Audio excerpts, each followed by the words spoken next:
Falegnameria Paludetto. Da più di 60 anni. Il legno su misura a casa tua. Mister Paolo Vadoli, per prima cosa, la gioia per il rinnovo del contratto a Poyampalo con voi fino al 2027, una notizia che aspettavano tutti i tifosi, come è stato dimostrato ieri dal bagno di folla a Venezia. Come la commenti? Ma da allenatore l'ho sempre detto, questa società deve riuscire a mantenere sempre i giocatori i più bravi per costruire un futuro importante. Faccio i complimenti prima di tutto al presidente perché l'ha voluto a tutti i costi, al direttore che era un contratto complicato ed è stato bravo in questi mesi qua a riuscire a risolvere questo problema che era quello più complicato, soprattutto anche a Joel, perché ho sempre detto dall'inizio che si è comportato da un giocatore che voleva rimanere qua a tutti i costi e l'ha dimostrato, quindi complimenti a lui e sono contento per noi come squadra e anche per i tifosi perché hanno un bomber in casa che sicuramente per qualche anno gli potrà dare soddisfazione. Come avete lavorato in questi giorni in cui c'è stata la pausa di campionato dovuta agli impegni delle nazionali?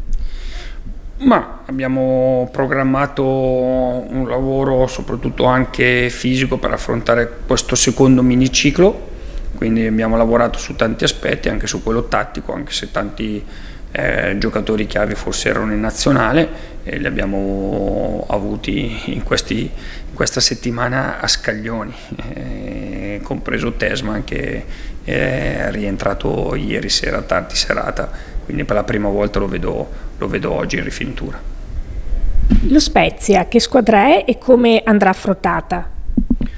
Ma è una squadra importante, l'abbiamo affrontato in Coppa Italia, si sono viste le loro qualità, una rosa completa, sicuramente non ci dobbiamo far confondere le idee da quelli che sono i risultati, ma le prestazioni sono sempre state prestazioni importanti, lo dicono anche i dati, lo dicono anche i dati statistici,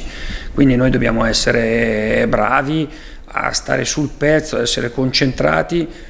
giochiamo in casa e dobbiamo sempre dare quel qualcosa in più per arrivare a un risultato importante. Come sta nel complesso la squadra guardando oltre i nazionali che ci hai appena detto, anche gli altri giocatori?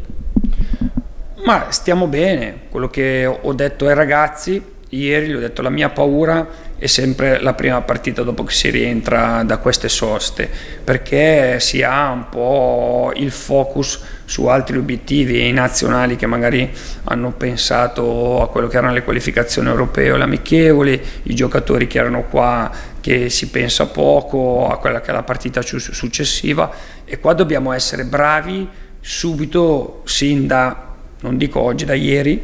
a entrare subito in partita e pensare che abbiamo una grande partita che ci aspetta, che è lo Spezia.